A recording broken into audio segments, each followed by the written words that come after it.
જય સ્વામિનારાયણ। આજે આપણે દર્શન કરીશું પવિત્ર તીર્થ સ્થળ સ્વામિનારાયણ સંપ્રદાયનું ગઢડા। મહારાજ અહીંયા ખૂબ જ રોકાયેલા છે। એમનું ગમતું ગઢડું એટલે ગઢડા, જે પવિત્ર સ્વામિનારાયણ સંપ્રદાયનું તીર્થ સ્થળ। ગઢડાની પ્રતિષ્ઠા મહારાજે ખુદે સંવત 1885 કરી હતી, ઈસવીસન 1828। એવું કહેવાય છે કે સ્વયં ભગવાનના માપ પ્રમાણે ગોપીનાથજી મહારાજની મૂર્તિનું માપ લેવામાં આવ્યું હતું। જે એક્ઝેક્ટ ભગવાન સ્વામિનારાયણ જે હાઈટ, જે કદ જે હતું તે પ્રમાણેની મૂર્તિ ગોપીનાથજી મહારાજની બનાવવામાં આવી છે। ખૂબ જ પવિત્ર સ્થળ એટલે ગઢડા। અને એવું પણ કહેવાય છે કે જ્યારે ભગવાને પ્રતિષ્ઠા કરી ગોપીનાથજી મહારાજની, એટલે થોડીક ક્ષણો માટે ભગવાન ખુદ ગોપીનાથજી મહારાજની મૂર્તિમાં સમાઈ ગયા હતા। એટલે એટલું પવિત્ર સ્થળ છે ગઢડા।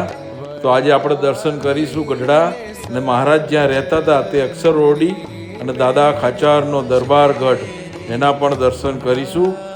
આ મંદિરનું કામકાજ ખુદ સ્વામિનારાયણ ભગવાનની દેખરેખ હેઠળ જ થયું છે। એ ખૂબ જ પવિત્ર સ્થાન છે। તો ચાલો દર્શન કરીએ ગોપીનાથજી મહારાજના।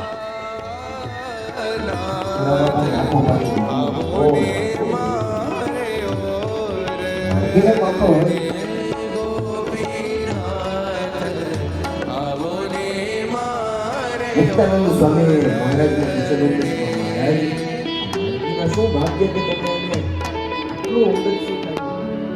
ત્યારે મહારાજ કહ્યું કે સ્વામી, એ માર્ગીએ ને તમે પૂર્વ જન્મમાં સાથે તપશ્ચર્યા કરેલી અને તપના ફળરૂપે આજે અમે સેવામાં રહ્યા। મુક્તાનંદ સ્વામી સાથે તપ કરેલું વિચારો, આવા એ મુક્તાત્મા માણકી અને એ મહારાજ પાસેથી ગયા। કોણે લીધા? આવો પાછા દરબાર એ બલ બાપુએ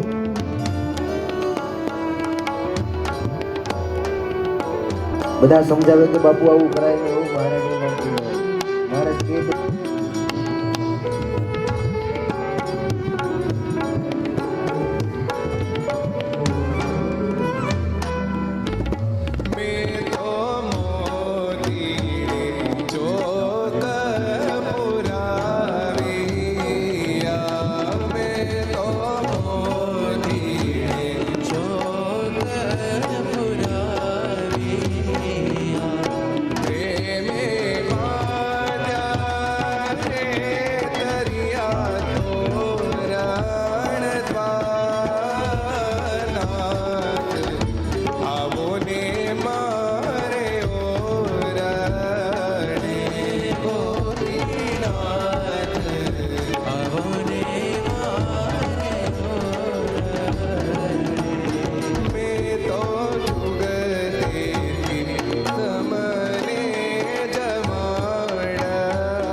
ગોપીનાથ આવો ને મારે ઓરડે ગોપીનાથ આવો ને મારે ઓરડે ગોપીનાથ આવો ને મારે ઓરડે ગોપીનાથ આવો ને મારે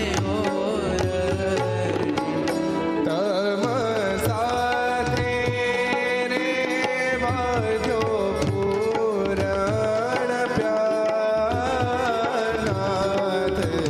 આવો ને